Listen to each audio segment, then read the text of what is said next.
The New England Patriots probably need to win out, which means they presumably need to win tonight versus the Rams. How that potentially could be possible. And James Harden adding to his, I wouldn't mind being traded there list. Will Miami or Milwaukee bite with his paddle? I wouldn't mind. Yeah, sure. I mean, I wouldn't mind hosting Jeopardy, whatever. Ooh, is this it? The campaign for Gutierrez? Yep. I'm here for that. I like it. The last time the Rams and Patriots played, a little thing I like to call the Super Bowl. This time, LA coming off the convincing win over Arizona, which followed the sleepy loss to San Francisco, which came after the big win over Tampa. This is a consistency check as they try to hold on to the division and a home playoff game. New England has won 4 or 5, but still the 10 seed in a 17 playoff. So Israel Gutierrez, around the horn to you. What are you watching for tonight? And to win this game, what will the Patriots need to do?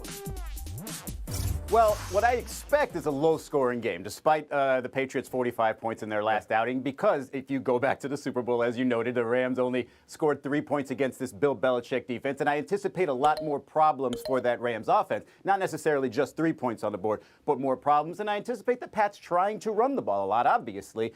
They have the third-best rushing attack in the league, but the Rams have the third-best rushing defense in the league, so I do feel there's going to be a lot of just head-to-head, 3 yards in a cloud of dust type of stuff. But I think the difference maker is going to be a Jared Goff, right? Not only does he have sort of the revenge factor from the Super Bowl, but that inconsistency that you talked about. 3 of his last 5 games, he's been really good, and the other 2, he's had QBRs around 10, the Dolphins being that other game outside of San Francisco. This personally is an important game for Goff. I see him as not being as intimidated as he was by the Patriots in the past and doing enough to win a close game. Kevin Blackistone, what are you watching for?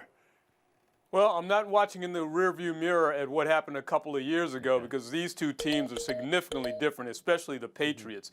But you showed the wrong highlight there, Tony. You showed Cam Newton scoring a touchdown. The Patriots have not been winning those 4 of their last 5 games with offense. They've been winning it with defense. They're shutting people down. They're pressuring quarterbacks. They're forcing people to play their game, and that's exactly what Belichick's going to do with that young defense he's got. He knows that they need to, number 1, stop the run, and number 2, force Jared Goff to be a question mark, which is what he's become every other week in the NFL. Force him to beat you, and he may not be able to do that. Thank you, Kevin Blackistone. Now, going all Scorsese on us, he's going to call out the shots for highlights. Bill Plaschke, how about you? Tony, you didn't come to me first, even though this is my account, so I guess you don't want to hear the truth. Wow. Yes, the Rams are going to win. The Rams are going to win this game easily. This is a big difference between this game and the Super Bowl. First off, they have Cam Akers. They have a running game, which they didn't have in the Super Bowl. Second, they have Cooper Kupp, which you didn't have in the Super Bowl. Third, they have the kind of defense, as Izzy said, third-ranked rushing defense against a Patriot team that can only run the ball. Cam Newton's not going to pass it. He's going to run it. They're going to stop the run. They're going to dominate. And Jared Goff has become a game manager against Arizona. Sean McVay's learned not to ask him to do too much. Just don't lose the game for him. Keep him in the game. All right, so you're using game manager as a compliment in this case. It sounds like. In this case, because Sean McVay's a pretty good guy to manage a game for. Okay. And I don't think anyone is saying this will be a replay of the Super Bowl. Hello, Tom Brady is not on the Patriots right now. Sarah Spade, how about you? Well, KB's point is a valid one. They've won on defense, they've won on special teams, and they figured out that identity is the run game. But to everybody else's point, the Rams have the 3rd best run D, and they have the best passing D. So they won't even allow them to pretend that they're going to try to win through the air, which is going to make it really hard for them to score. So it's going to come down to, can they prevent the Rams from scoring? It is important to look back at the Super Bowl because the Dolphins this year took the game plan from that Super Bowl, and they recognized that Goff is terrible under pressure. They have a losing record when he's pressured at least 20 times in a game. And the Dolphins looked at their play action and said, 90% of the time you do this, you're going to pass. So we're just going to guess and we're going to blitz you 50% of the times you're in play action, understanding that we're going to pressure him to make decisions without seeing the field open up. That's why the Dolphins won that game. They stole from Belichick. If it's a mind game again, the Patriots will win. But I don't think that's going to happen because I think McVay learned from that, and they have a better team now. Because they're able to score when the Patriots won't be able to against the Rams. Did Sarah sway you in any way at the possibility the Rams still have some things they need to work on? No, I mean, again, how they did against Brian Flores and the Dolphins does give cause for concern. But McVay has been planning for this Belichick game for 2 years. He's been planning and scheming for this thing for you know he has. This is all about McVay getting even. McVay's going to win. Is there a good Plan for that Super Bowl, too. I bet he spent a lot of time on When that. that microphone, Yeah. when that microphone goes out in that helmet, it is still Jared Goff who has to see the defense and make those decisions. And nobody's better in the league at confusing quarterbacks than Bill Belichick. So I guess we'll see. Are you? Well, we will see. he's Thank you learning. very much for the breaking news there. Which way are you leading? Make a pick, Israel Gutierrez. Don't tell me we'll see. As I said in my first answer, Yes. I believe the Rams will win a close game. And with Kevin Jared Goff doing Blackstone, how just about enough. you? You might be leaning New England. I am leaning New England. Okay. Patriots. Oh, there we go. At least we got a pick here. And Sarah, you've already taken L.A. and Bill Plaschke. I mean, we know what you're doing. We're going to move on. 2 quarterback conversations in the NFL going on simultaneously. For Philadelphia, Jalen Hurts getting the start, Carson Wentz benched, and how that's not gone over perfectly with some Eagle players. And New Orleans, it has gone perfect. 3-0, and teammates rallying around Taysom Hill. Let's start with Philadelphia. Jason Kelsey, Fletcher Cox, 2 leaders of that team, bewildered with Wentz's benching. Quick to say it's a whole team problem. Cox liked a tweet in support of Wentz, and his response was, "My tweet is my tweet." Sarah Spade, how do you hear it all? I mean, I get it. These guys are friends, and these guys were together for the Super Bowl run. And even though Wentz wasn't the one to finish that off, they still share all of that time. And they know how much Wentz changed this franchise and that team. But at this point, even though Hurts's numbers weren't that much better, they were better enough that he deserves a chance to make them good, because Wentz, over the course of the season, leads the league in all the worst possible ways. I understand their loyalty. I even understand the potentially publicly caping for him. But I think the majority of the team behind the scenes is probably saying, we still got a shot here. Let's give this other guy a look. So you hear this as publicly they're supporting their friend, but maybe behind the scenes the team believes in Peterson's decision to start Hurts. Plaschke, how do you read it? Yeah, I don't sense any controversy here. I think they actually talked about him in past tense, almost as if he's a coach that had been fired, and hey, it wasn't his fault. We did all he did all he could. It was everybody's failure, collective failure.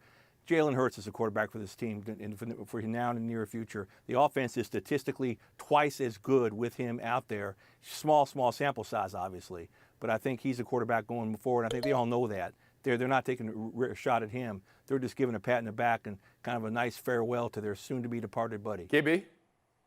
Well, I don't know why they would be bewildered. As Sarah just alluded to, I mean, when it comes to the misery index of quarterbacks in the NFL, Carson Wentz is at the top of those at that list. I mean, he's had a horrible, horrible year. And is it all his fault? No, it's not all his fault. But when you look at the offensive production of this team, it's just not been there. They haven't scored over 20 points in the last 4 weeks. He's been picked off more, been sacked more than just about anybody in the league. So you know what? You got a young guy in there, shake some things up. This is what you do in the National Football League from time to time when things aren't going your way. Look at what happened due to injury, but look at what happened down with the Saints.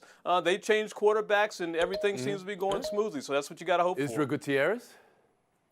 You don't change quarterbacks. You don't get benched in year 5 if it's just sort of a little glitch in your mechanics, and then you're going to come back and be better than ever. This seems like it's a decision for the long term. And the way I see his teammates responding to it is this way. I don't think it's an obvious choice, Hurts over Wentz. So they're just going with their emotional choice and saying, hey, why not Wentz? He's my best friend, Fletcher Cox said. And so he should be the guy. And that's why I think it's damning for the Eagles. It's not an obvious choice. They've got 2 mediocre options or mediocre to bad options at quarterback. And the only reason you don't know that for certain is because Jalen Hurts hasn't had his try. And now it's going to be his turn. Kevin Blackstone, I'm bemused that you don't think they're bewildered.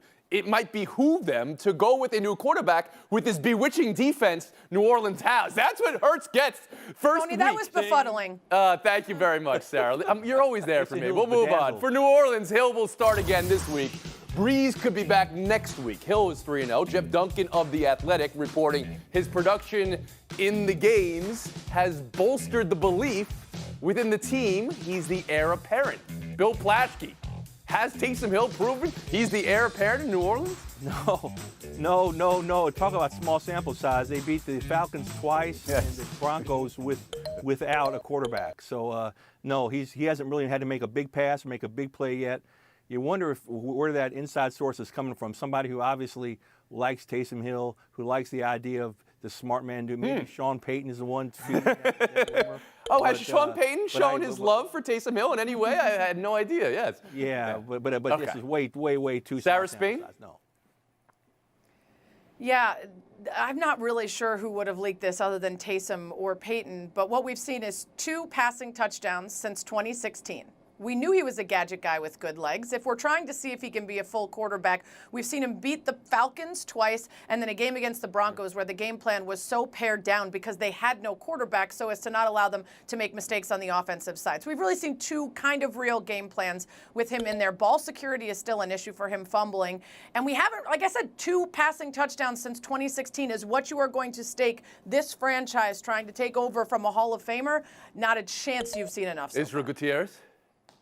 What's frustrating is we've seen quarterbacks like Carson Wentz, who we've taken multiple years to figure out if they're any good, and now you've got New Orleans telling us that after this small sample size, this is going to be the guy for us for years to come. I think that's silly. I think it's forcing us, forcing Taysom Hill down the fans' throat. But I will say this, the person who follows the legend never really succeeds. So maybe they're just setting up right now and saying, all right, it's Taysom Hill. He's not going to be very good. This is what you're going to get right Aaron after him, Rodgers and would the like a next word. guy. Yeah, I mean, there are guys who have followed a legend and succeeded.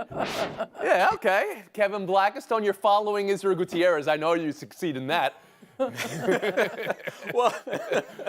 it's a tough follow, but I will Okay. say this. I think sometimes we need to pay attention to some other numbers, and it's not necessarily those 2 paltry touchdowns that he's thrown, but the fact that they're paying him a boatload of money to be a gadget guy. And Sean Payton wants to prove everybody wrong who said that he cannot be a quarterback. And you know what? He hasn't fallen on his face despite the fact that it's a small sample size. But he's got this team, 4-0 now in his starts. 3-0. They got a big one coming, 3-0 in their starts. They got a big one coming up here, and they're going to make him, or Sean Payton's going to make him be the starting quarterback that he thinks he can be, maybe even beyond this next season. I mean, now in hindsight, it did make sense to bring him out for these games against the Falcons twice and the Broncos, and it did make sense to see what you paid for. There's a question. Do you know who the highest paid player in the NFL is right now? It's Carson Wentz, who we were just talking about. And coming up and by herself, I think we have a new highest paid player in the NBA. Paul George. Oh no! Don't say it. Paul Don't say George, Blashky. it. No. The new Carson Wentz. Paul George and $226 million guaranteed from the Clippers over the next 5 years. That end dollar value gets a little tricky because this is an extension, but the $44.1 million per year, that's tied for the most in league history. Damian Lillard has got the other 44.1. Bill Plaschke, buy or sell? I'm selling this. I can't sell it enough. How do they give him that much money not knowing Kawhi Leonard's coming back? Paul George is not a leading man. He's only a complimentary player. 4 baskets, 5 turnovers in Game 7 last year in the playoffs. 0 for 6 in the fourth quarter. PG is not a playoff player. So the only thing this would be maybe he'll play hard enough to try to convince Kawhi to come back. But Kawhi leaves next year. They're left with Paul George as their leading man. That doesn't work. That's not an equation that's ever worked in the NBA. Sarah Spain? As the Le Batard show once said, playoff P is now associated with a medication you take for performance issues, not a nickname for a player who steps it up in the clutch. I don't know how you make this guy the highest paid, and I don't know how you decide that based on what you've seen from him, he's someone that can lead and build around. It's not just what he says, it's how he plays, it's who he blames, and it's whether or not anyone's going to want to play with him if Kawhi leaves. I do not like this. Israel Gutierrez? Well, Paul George essentially said, I'm not going to play this little game where I'm just going to go from team to team and see who wins. This is my city. This is now my team. I'm going to settle in here. If Kawhi wants to play with me going forward after next year, then we'll have to wait and see. I do think he thinks he's good enough still to combine with Kawhi Leonard to create a team that can win a championship. He's got this year to prove it. It's a little bit like Giannis in Milwaukee, championship or at least finals or bust type of year for the Clippers. Kevin Blackistone. Well, unless they dethrone the Lakers, obviously, this is a contract that is not worth it. This is overpaying Paul George. I don't know why you do this. It makes no sense. I can understand if you want to do this with Kawhi. He's got the hardware. He's got the championship. But with Paul George at this point, So that's 4 sells I'm hearing. Okay, just making sure I got this right. Everyone's selling. Big sell here. Big sell, Tony. We'll move on. James Harden has added 2 teams to the I wouldn't mind being traded to list. Miami, imagine him with Butler, just in practice, with their unique approaches to just moving. And also Milwaukee, given the timeline with Giannis and the wall this team hit the last 2 postseasons, could possibly move. Maybe they would make a. Could you see Giannis and Harden fitting together? Sarah, buy or sell at all? First of all, Miami doesn't want to get rid of Hero, so who are they giving up then? Bam, and isn't that part of the reason he would want to go there to play with Bam and Jimmy? Same goes for Milwaukee. Who are they giving up to get Harden that's going to make Houston happy? I realize he's going to keep pouting until he gets what he wants, but Houston needs something in return that makes it worth giving up a star like that. I don't see either of these working out. Israel Gutierrez?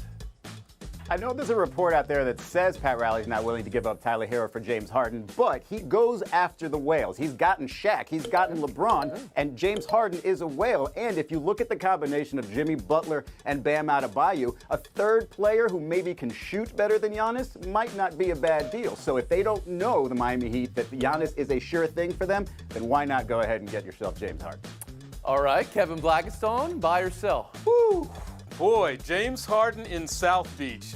Ooh, would I put my arms around that? I think I might have to sell that. You know, it is. You know what's so unfortunate about this is that James Harden is a marvel to watch, but he has become the most difficult fit on any NBA team, and you hate to see that happen.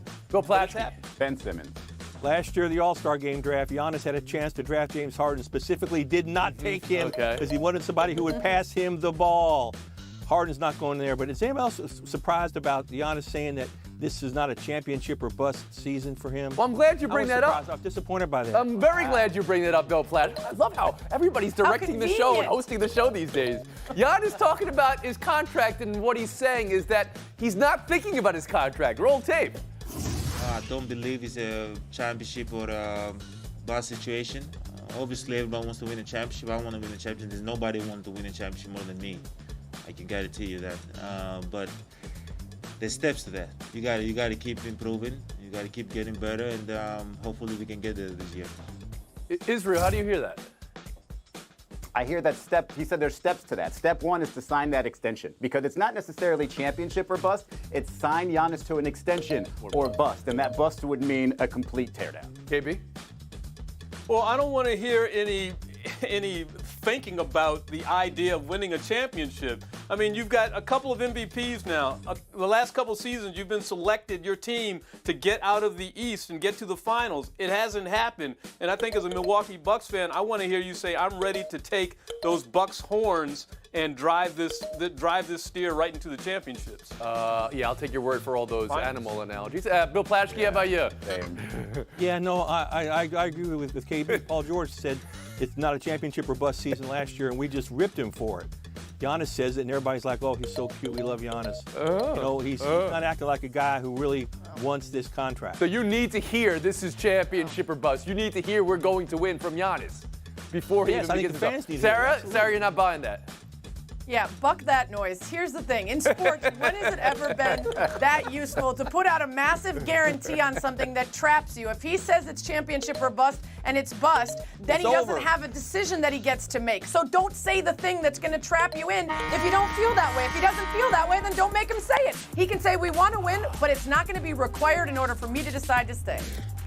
Sarah, that's going to be your last word, but great job matching your window today. A couple extra points for the PPG that we keep here. Israel Gutierrez also receding. Kevin Blackistone, I'm not sure anything you said was correct in the great Animal Planet, but you're advancing with Bill Plaschke. Showdown next. A self-imposed bowl ban on a 3-5 team in a pandemic when half the bowls, or at least a third, have already been canceled.